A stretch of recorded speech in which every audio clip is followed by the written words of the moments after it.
ये है दबंग सुपरस्टार खेसारी यादव का पावर, असली पावर।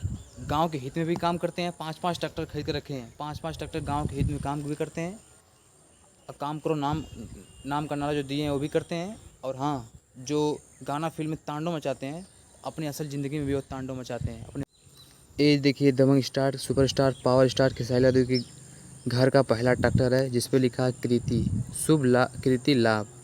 जो देख लीजिए आप लोग, एक घर के जस्ट सामने इनके ट्रैक्टर, 5 ट्रैक्टर खड़े हुए हैं, जो एक बैग में निकाले गए और गांव के हित के लिए। ठीक है, 5 ट्रैक्टर एक आदमी को तो काम करेंगे नहीं, तो 5 ट्रैक्टर पूरे गांव को लाभ करने के लिए खरीदे गए हैं, ताकि गांव समाज में काम हो, अच्छा से हो सके, नाम हो सके। ठीक है, लोग बोलते हैं कि खेसारी लाल यादव कुछ भी नहीं करते, तो आप सबसे जो उनको मुंह पे हम पानी मारते हैं, ठीक है, आपको दिखा रहे हैं कि ऐसा घर बनवा रहे हैं ना, भोजपुरी में कोई आज तक हीरो ऐसा घर बनवा नहीं रहा है। निकलता है क्या अभी?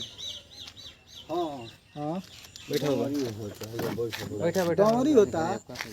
गाँवरी करो तो बैठा बैठा हमने सोता तो बैठा बैठा।